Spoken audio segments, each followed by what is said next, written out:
Decíamos que la primera feria del libro que se hizo en la ciudad de Bogotá se hizo allá en 1937. La construyó, la ideó, la creó y la volvió realidad un hombre, el alcalde mayor de ese entonces de la ciudad de Bogotá, Jorge Eliezer Gaitán. Mientras en la patria madre de esta lengua se quemaban los libros, se quemaban los poetas, morían fusilados, quemaban las palabras y, como decía el filósofo alemán, enseguida quemaban los hombres y las mujeres.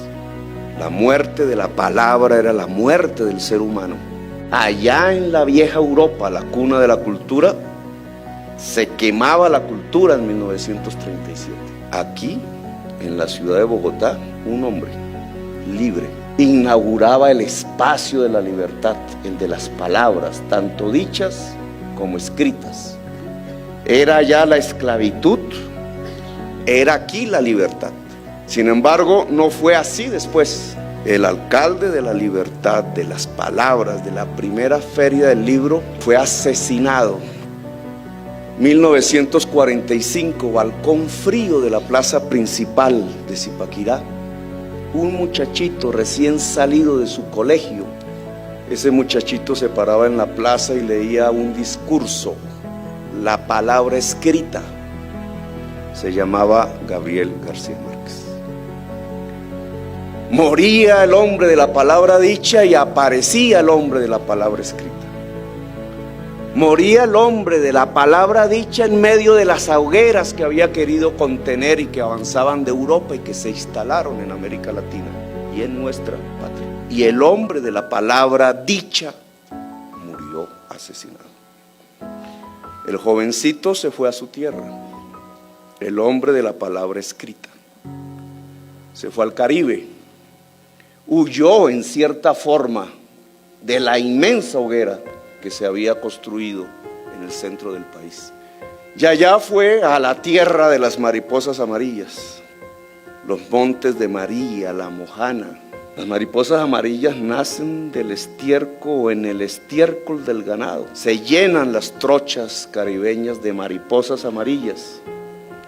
Esta mañana leía una historia, la historia de los muchachos que vendían arepas de chepacorina en el Carmen de Bolívar. Chepacorina es un invento italiano. La culinaria italiana se articuló al Caribe colombiano en una región específica que con el maíz del trópico y el queso del ganado del Sinú se mezclaba en un invento que se llamó la arepa de chepacorina. Los muchachos que hacían las arepas de chepacorina hace unos años fueron todos asesinados. Una hoguera de hacedores de la chepacorina, asesinados por venganza, por sospecha. Y los contadores de cuentos se iban hacia los montes de María, más arriba, entre las trochas llenas de mariposas amarillas, a contarle a las aldeas cómo habían matado a los muchachos que hacían las arepas de chepacorina, los paramilitares.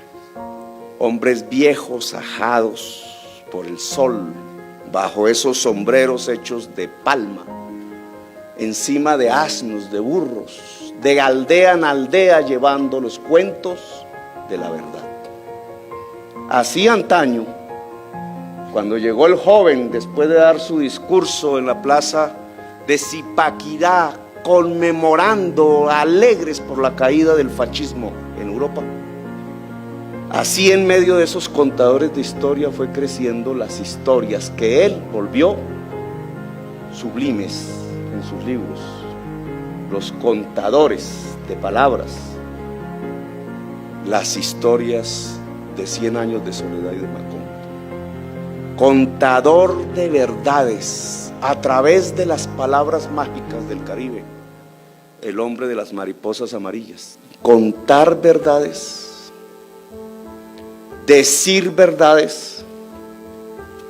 Los griegos le pusieron un nombre a eso, la parresía. Sócrates es el más famoso, no el único. Decir verdades, contar verdades, decían los griegos, trae un efecto. O el poder le hace caso a la verdad, o el contador de verdades cae o en el ostracismo o en la muerte. Jorge Eliezer Gaitán, contador de verdades. Gabriel García Márquez, contador de verdades. El uno de la palabra dicha, el otro de la palabra escrita. ¿Cómo puede resumirse la historia de Colombia solamente en estos dos nombres? Nuestra tensión violenta entre la verdad y la hoguera, entre la palabra y la muerte, entre la libertad y el totalitarismo. No es la historia de Colombia, repetida y una y otra vez en este alma que sintetiza al fundador de esta feria, la del libro, y al hombre que acabamos de, no digo enterrar, pero de llorar, Gabriel García Márquez. No es nuestra esencia. Esa tensión inmensa entre la palabra y quien quiere quemar la palabra.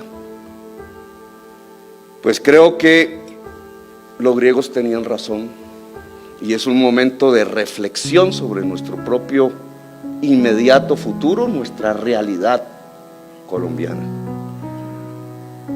Mi padre leía, siendo yo muy niño, El Quijote y Rousseau. Y la mezcla del Quijote y Rousseau es terriblemente explosiva. Y después yo mismo, por seguir el ejemplo de un lector en mi casa, leí 100 años de soledad. Y tengo que decir que el segundo libro después de 100 años de soledad fue La ciudad y los perros. Y después, ahorrándome la plata del almuerzo que me daban para ir a la universidad, me compré Conversación en la Catedral y me hice revolucionario.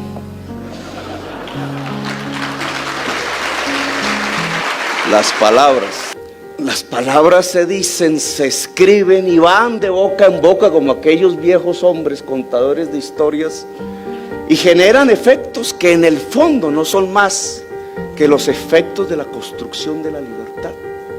Y por eso siempre, antes que quemar a los hombres, queman a los libros. Por eso siempre tratan de extinguir la palabra primero, la escrita y la dicha. Y por eso es tan importante las dos figuras, Gaitán y García Márquez, en nuestra propia historia, y por eso es tan importante la reflexión y el libro. Finalmente, al cabo de esta historia, palabra y libertad son fundamentales. Valen la pena la lucha de tanta gente que muere incluso por la libertad y por la palabra. La libertad de decir, la libertad de pensar, la libertad de ser, la libertad de existir, la libertad del ser humano, que en las palabras es que se vuelve carne, yo diría, que después se vuelven luchas sociales y políticas y conflictos quizás, pero en donde siempre hay que detener el que quema el libro y siempre hay que aplaudir el que construye la palabra.